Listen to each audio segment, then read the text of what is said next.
Wait a minute. What do you have in there? Thread? No, it's okay. Wait, have I stumped you about how something's made? Hey everybody, Adam Savage in my cave alongside author, sculptor, artist, Kelli Anderson. Dude, Kelli, I cannot wait to talk to you about what you have brought here. First of all, we met a couple of years ago at the Atlas Obscura Ecliptic Festival. It was so much fun. It was first of all, it was magic. But what an amazing weekend too. A bunch of incredible creators from so many different disciplines, different fields. And then you called me a few months ago and said you were coming through San Francisco and you wanted to show me a prototype. And then we sat here at this table and you walked me through this ridiculous, incredible, unbelievable execution. Now, you seem to be an author who writes books that are not books. Yes. Okay, I mean, what is the drive? You made a book that's a camera. Right. So this book is a camera, and no lie, it is a pop-up functional camera. So what it is basically a elaborately folded black piece of paper with a hole in it that works like a pinhole camera. So you load in some photo paper, which is included in the book. Yes, into the back, and then you can take photos with it and then develop it with instant coffee and baking soda. And I'm very proud of this little detail that you can't smush it, that it kind of unpops like that. What is it in your makeup that you're insisting on making books that refuse to adhere to the normal confines of a book? Well, I think we have so much black box technology that we're always playing with, from our smartphones to our computers, I wanted to give people experiences where they're magic, but there's no hidden parts. You know what I mean? Yeah. Because we forget that, like, you don't need expensive technology or sophisticated tools necessarily to make things that show you how the world works. You know, Well, you say sophisticated tools, but from a book publishing perspective, these pages all look like stuff that would make your average printer get a little weepy. Yeah, my printer did get weepy. I got weepy. Oh, and this will project on the ceiling. Yeah, you can kind of see catch some stars with incredible. my hands, but but yeah, I mean, the books they're for kids and adults, but I, want to encourage kids to just like take trash out of the recycling bin, take bills out, and like try to build something with them that taps into, all of these things are undergirded by the laws of physics, which is what makes them work. So I'm told that the perfect audience for these books are, so you're an adult and you still don't know exactly what sound is or how it works. Right, this will teach you. It will break it down for you. Well, I mean, as a science communicator, I think of knowing, the act of knowing is not intellectual, it's physical. Yeah. Right. I don't really know it until it's when I know it, I can feel it in my body, not just in my head. Totally. Okay. So after doing this book is a camera, this book is a planetarium, you made the alphabet in motion. Yes. So each of these this is, am I right, 26 executions of concepts? There are definitely 26 letters in there. There are actually 17 pop-ups because some letters morph into other letters, but yeah, too many letters. And you walked me through this pop-up. Many of these things were things I'd never seen before. Not that I follow the world of pop-up books, but how much of this is sort of brand new? You kind of invented some of the executions in here. Well, there's some standard tricks that pop-up books do. We have like V-folds, we have layers, but I try to be as inventive as possible, even if I am using like a little pieces of the vocabulary of other pop-ups. So I think I can say with confidence that I invented many of the things in here. Amazing. So I want you to walk me through it, but I'm really curious about the process of back and forth with a printer. You're asking them to open their minds to stuff that is way outside their experiential range, and then they're coming back to you with the art of the possible, and you're adjusting. I'm fascinated by that process. This one was published through a small publisher called Catherine Small Gallery, and that basically just gave me a little bit more control over liaising with the printer and getting it exactly the way I wanted. So, amazing. Yeah. Okay, well, let's walk through it. Yeah, so the cover was the thing that my printer was the most unhappy about. So it's a slider. It's modeled after a 7-segment display. So we have an A as it would be rendered on a 7-segment display, and you can push it to Z. And then if it's somewhere in between, who knows? It's not a letter. You can kind of make up your own letter. But from A to Z. Yeah, so this one it's very similar to some pop-ups that a guy named Lothar Meggendorfer made. Lothar Meggendorfer. So he had a pop-up book that had an interactive cover with a slider on it with some moving parts. And so I said, you know what? This has happened before. It was over 100 years ago, but I bet you can do it. The publisher. So what were some of the most difficult parts about making this work? Well, I mean, this one, I think the fact that they printed these books in an edition of 25,000. So it was a lot of books for something that is a very precise and finicky mechanism. Right. I went to where the printer is printing them, and there's like 90 people who are assembling the book. So everyone kind of has their pop-up that they are the expert over. And yeah, so one person is very good at assembling the A. Oh, wow. Each person has their core competency. Exactly. Oh, so yeah. Kelli.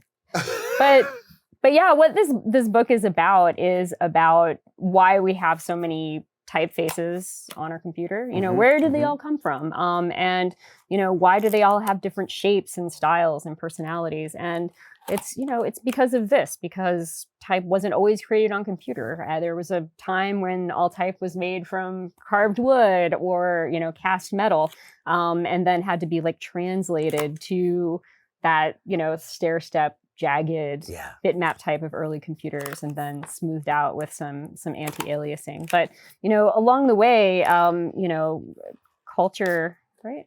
Oh, yeah. I'm going to do that again. The book sort of learns how to be open. Right? It kind of learns to be open. But this is one where there's 2 letters on one spread. So this one transformed from C to D. And what you're seeing here, this is showing the modularity of letter forms. The fact that you can take the same parts and reconfigure them and make different letters. And this specific alphabet was pioneered by sign painters. So it was developed in the trade of painting signs. And, what can you do when you paint a sign? You can make a straight line, or you can make a curved line, which they called a gas pipe joint. So this is called gas that's what piping. A curved line was called? Yes. Like a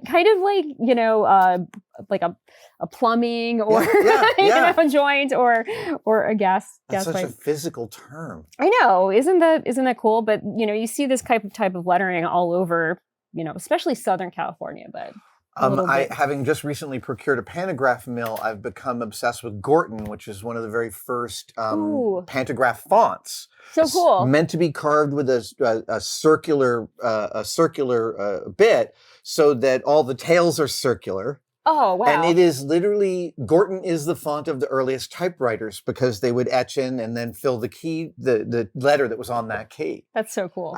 Totally. But yeah, so I mean, so much of how letters are shaped. Wait a minute. What do you have in there? Thread? No, it's...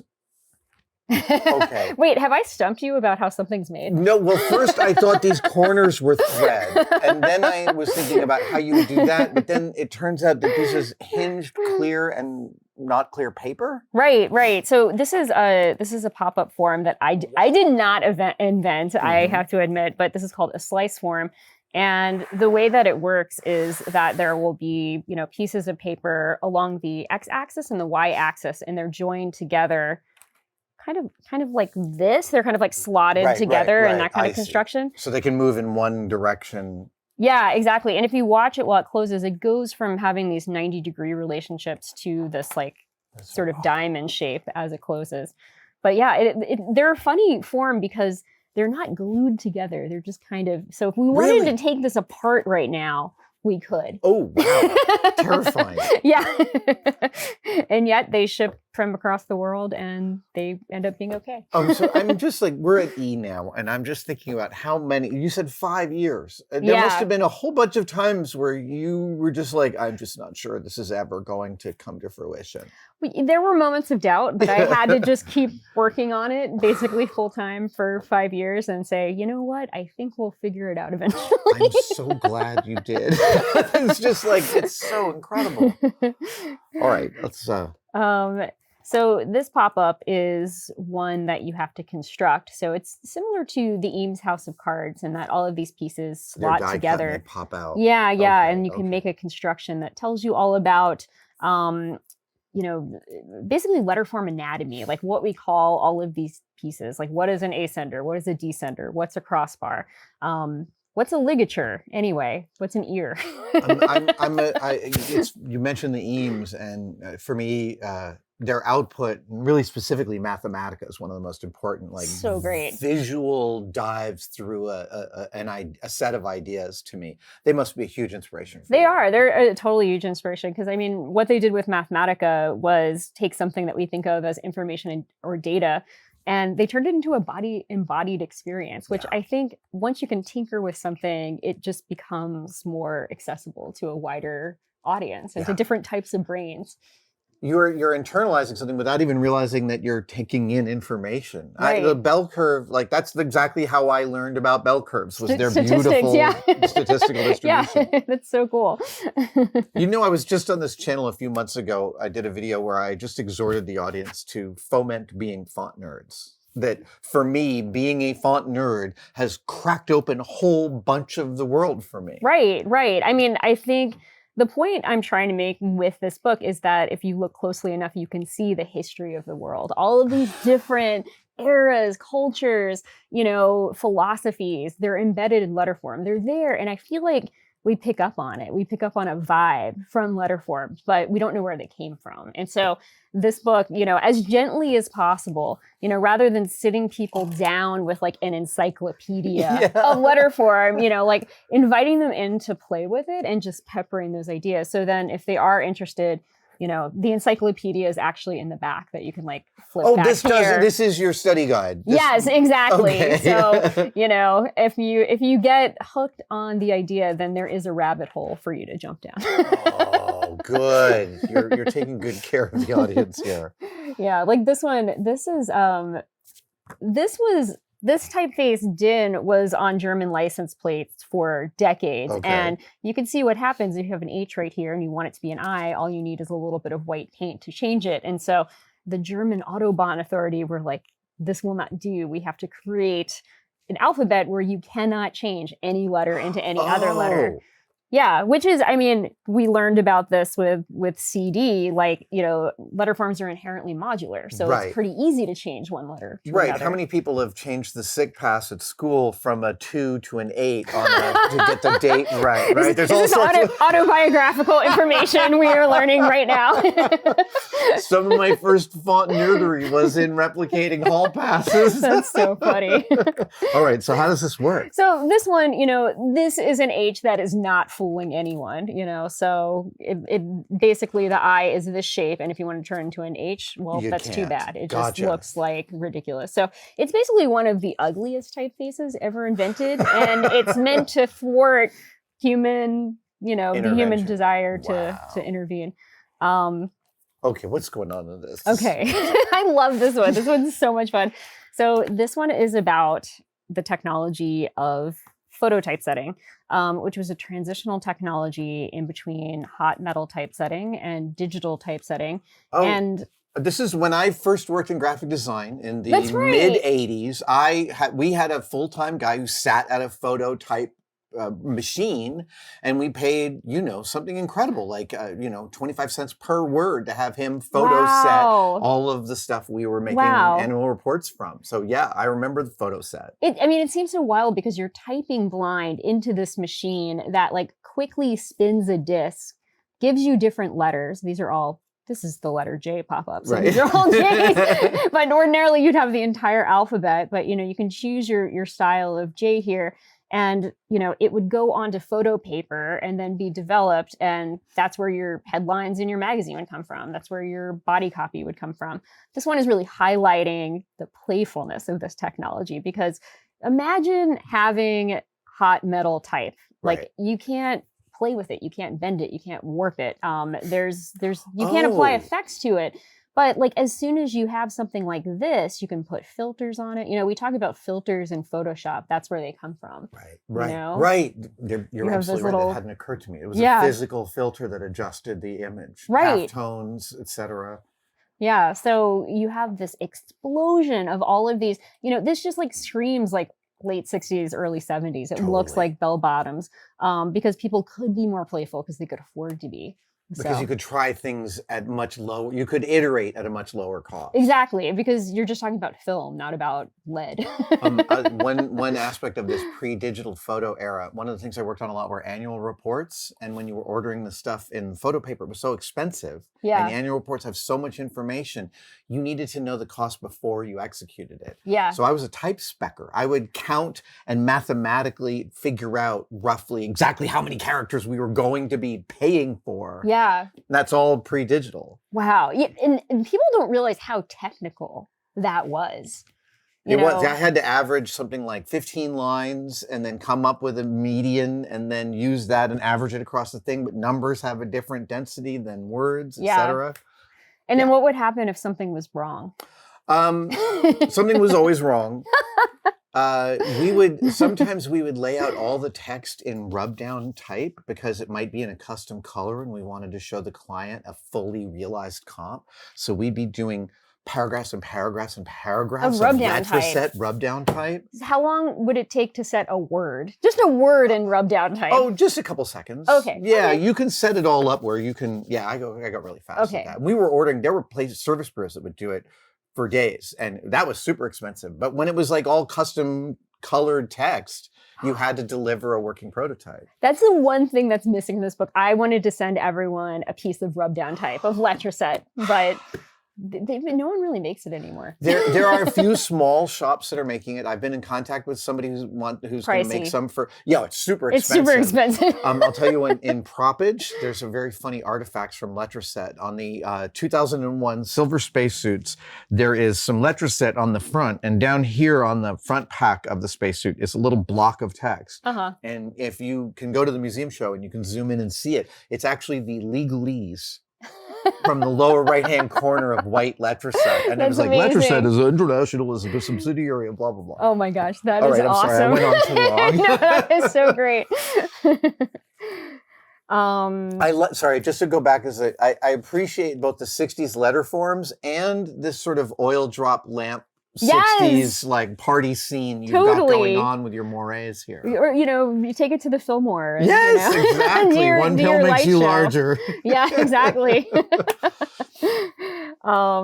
Wait, I feel like we should almost like flip to that one in here because you can see all of the go-go dancers. Oh, really? Wait, where's Jay? So this is all color coded to theoretically help you find Oh, okay. your pop-up Dude, I pretty love your pretty color quickly. choices on this back one. Right, I know, isn't it fun? So yeah, this is all photo typesetting information. There's your go-go dancers. There's your Andy Warhol with your plastics exploding inevitable. These are those sort of analog physical filters. Right, where you could lens and... Yeah. So it looks to me here like you're working with a limited CMYK palette, but you're not actually. You're simply coding the different pages of the encyclopedia at the back? Yeah, so what I have done is everything's color coded and I printed it out on a machine called a risograph, which is, it adds this nice texture. It doesn't have like perfect registration, but it's kind of perfectly imperfect. Yeah. And the reason I did that is because, do any research project into type history and you will find a whole variety of quality of images. And I wanted it to look cohesive and nice. And so this was a way of putting things from the MIT archives and, from different graphic design archives together without it looking, terrible. Dude, so much fun. Whoa! Right? Okay, so this is, you were talking about that mechanism of the square. This is a similar mechanism. Totally. Yes. A slice form. Yeah. So these are slotted together. And this one, the contact point between the P and the Q. Yeah. So we have a P on this side and a Q on the side. They're not touching in a lot of places. And so I had to be very careful so that when you wiggle the book, they don't fall out. That's right. People will use this and they'll abuse it. I know. Some kid will be like, and it has to just hold on just enough to resist. So as we're speaking right now, has this book been released into the world? Are people already starting to open it? Or is it just really soon? There's a couple copies, but it's coming out November 18th. So Amazing. That's the day that it's going to be in bookstores everywhere. And, We're going to include all the links in the description so they can find you and find these and know where to go. Oh, cool. God, that is so sculptural. And the way it sort of is a little floppy is Isn't also... it fun? Yeah, it's like a living being. Yes. So this one is all about type that is built on a super elliptical grid, which came really into fashion in like the mod 60s, that space race era. If you've ever seen like NASA typography, a lot of like technological optimism. There was basically a moment where we were able to like industrial engineer, these super elliptical plates and toys and all of these things. It was right after World War II. And, at that time period, people started bringing that shape into letter forms too. So this is about that and about that history. And this goes from like a super kind of condensed super elliptical R to a super extended one. Wait a minute, I just want to look at this from above. Oh, right? Okay, yeah.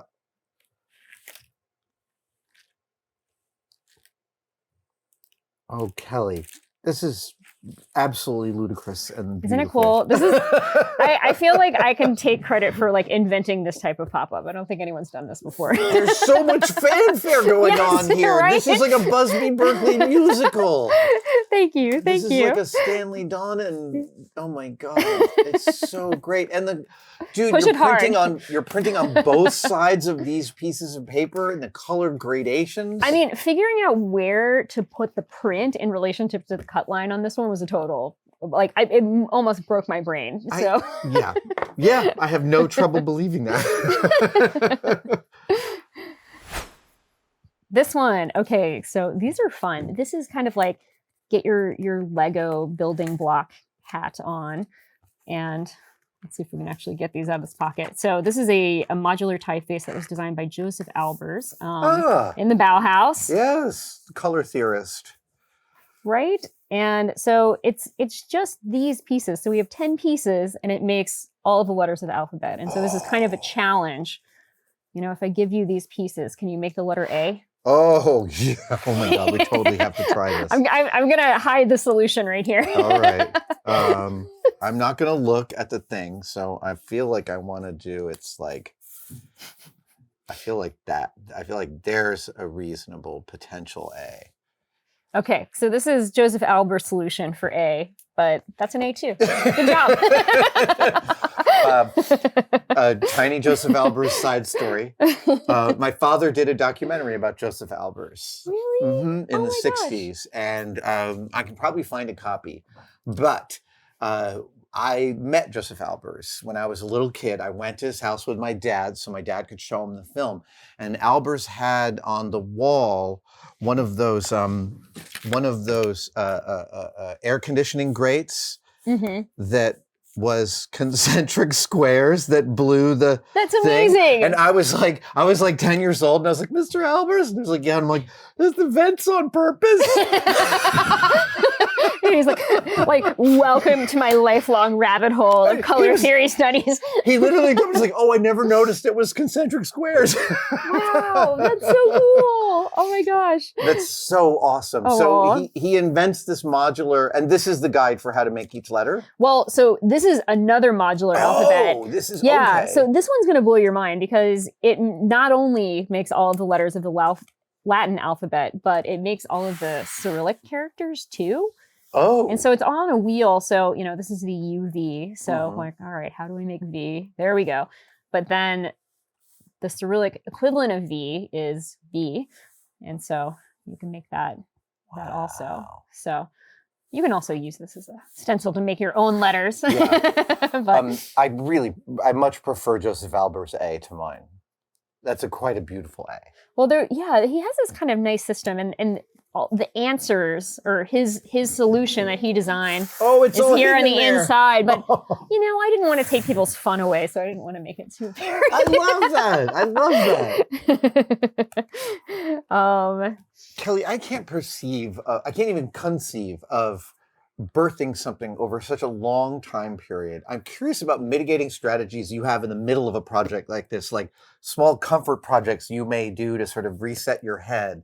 Like, are you just working like 3,000 hours a year on this, or do you allow yourself time for some other side quests? No, actually, so the method I used to print all these illustrations in the book, the risograph, that is kind of like what I do for fun is I'll print little zines or pamphlets. I came up with a technique called riso animation where you print out a whole bunch of animation or film frames on paper and then scan it back in. And it looks like moving ink. It's like so nice. So I kind of distract myself with little fun, small projects while I'm working on a big project.